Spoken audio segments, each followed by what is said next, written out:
Iran के एक हमले ने इसराइल में ज़बरदस्त तबाही मचा दी है और पिछले 2 घंटे से पूरी इंटरनेशनल मीडिया में वही वीडियो चल रही है और मरने वालों की तादाद लगातार वहां बढ़ती जा रही है। उधर इसराइली अवाम अब एहतजाज करने लगी है, अपनी सरकार से सवाल करने लगी है कि जब तुम्हारी तैयारी पूरी नहीं थी, तुम अपने लोगों को तहफ़्फ़ुज़ और प्रोटेक्शन देने के काबिल नहीं थे, फिर तुमने क्यों ईरान पर हमला किया, तुमने क्यों ईरान के साथ जंग मोल ले लिया।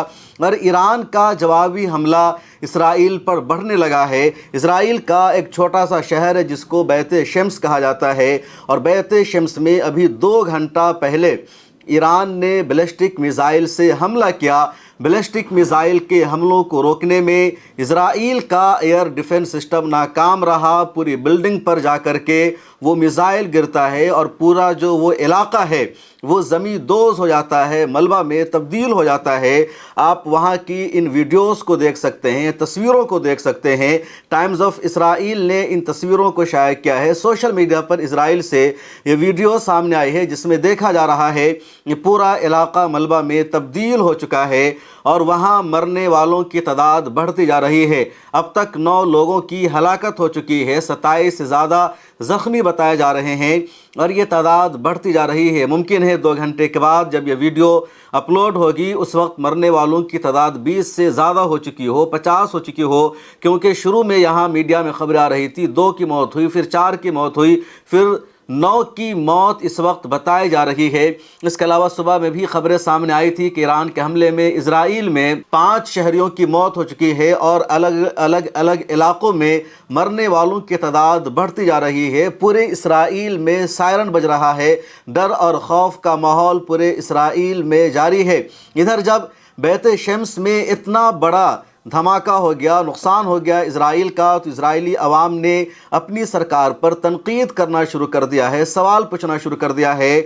और यरूशलेम के जो पुलिस कमिश्नर है उन्होंने सामने आकर के मीडिया से बातचीत की और जवाब देते हुए कहा कि जितने लोगों की हलाकत हुई है उन सब की शेल्टर में रहते हुए हलाकत हुई है। ऐसा नहीं है कि पुलिस ने कहीं पर कोई कमी की, कोताही की या यहाँ शेल्टर हाउस बना हुआ नहीं था, बंकर बने हुए नहीं थे, बल्कि बाज़ाब्ता शेल्टर हाउस बना हुआ था और ये लोग शेल्टर हाउस के अंदर थे।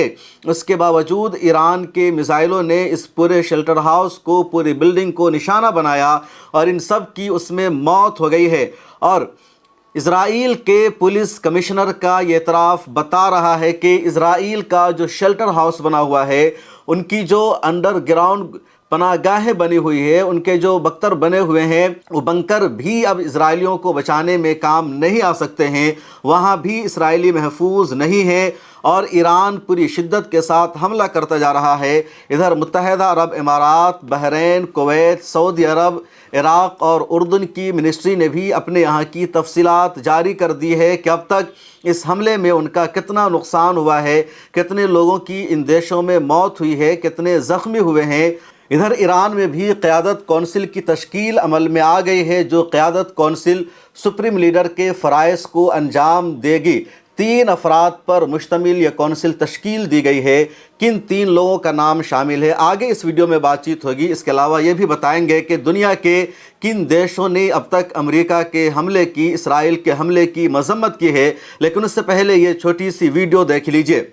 मौजूदा हालात में मीडिया हमारी सबसे अहम ज़रूरत है और मिल्लत टाइम्स इस ज़रूरत को, इस कमी को पूरा करने की कोशिश कर रहा है और आपने हमेशा मिल्लत टाइम्स को आगे बढ़ाने के लिए हमें सपोर्ट किया है।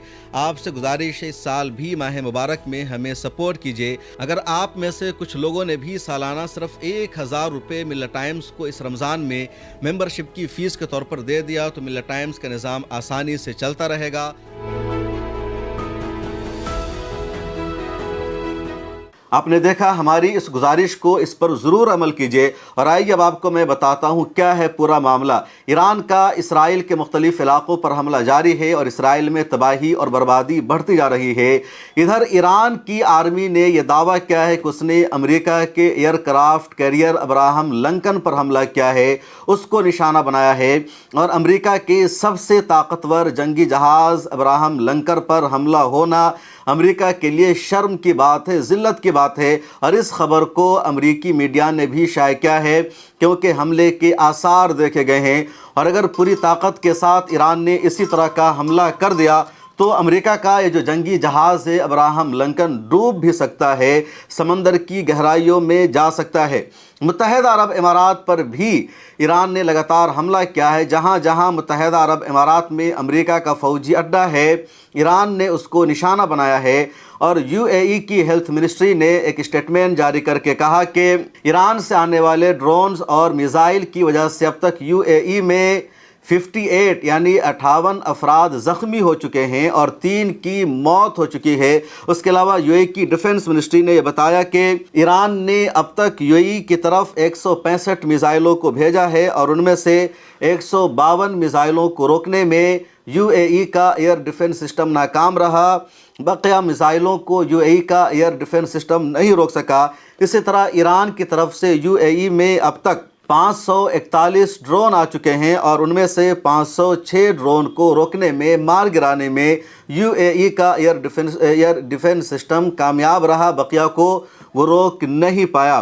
لگاتار سوشل میڈیا پر جو ویڈیو سامنے آئے ہیں، اس کے علاوہ الجزیرہ، ٹی آر ٹی اور خلیج ٹائم نے جو خبریں شائع کی ہے، اس کے مطابق متحدہ عرب امارات کا جو ایئرپورٹ ہے دبئی انٹرنیشنل ایئرپورٹ، باضابطہ اس کے باہر میزائل گرا ہے اور دھواں اٹھ رہا ہے، ایئرپورٹ کا پورا رن وے نظر آ رہا ہے، الامارات کی فلائٹ رن وے پر لگی ہوئی ہے اور اس کے باہر پورا علاقہ دھواں میں تبدیل ہو چکا ہے۔ دبئی میں ہی دنیا کا سب سے لگژری اور مہنگا ہوٹل پایا جاتا ہے جس کو برج العرب کہا جاتا ہے، اور اس ہوٹل کو بھی ایران نے نشانہ بنایا، ڈرون جا کر سیدھے ٹکراتا ہے اور اس ہوٹل کو نقصان پہنچاتا ہے، اور ایران کی طرف سے کہا جا رہا ہے کہ اس ہوٹل کو نشانہ بنانے کی وجہ یہ ہے کہ امریکی کمانڈر وہاں موجود تھے۔ امریکی کمانڈر نے ایران پر حملہ کرنے کے بعد، ایران کے سپریم لیڈر کو نشانہ بنانے کے بعد، ان کو شہید کرنے کے بعد، اسی ہوٹل میں جا کر امریکی کمانڈروں نے قیام کیا تھا۔ ایران کے پاس یہ خفیہ رپورٹ تھی، اس لیے ایرانی آرمی نے، ایران کی ایئر فورس نے برج العرب ہوٹل کو نشانہ بنایا۔